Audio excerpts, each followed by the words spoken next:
জুমার দিন সকালবেলা ফজরের নামাজের পর থেকে ফেরেশতারা যতগুলো মসজিদে জুমা অনুষ্ঠিত হয় ওই মসজিদে ঢোকার প্রতিটা দরজার মধ্যে দাঁড়িয়ে থাকে।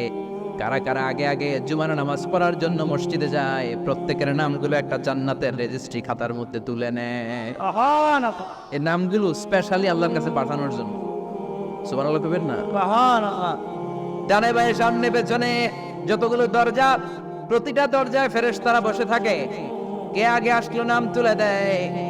তুলতে তুলতে তুলতে তুলতে খতিব সাহেব যখন খুতবা দেওয়ার জন্য মিম্বারে যেয়ে বসে যায়, ফেরেশতারা তাদের খাতা বন্ধ করে তারাও খতিব সাহেবের সামনে জুমার খুতবা শোনার জন্য বসে যায়। পড়েন সুবহানাল্লাহ।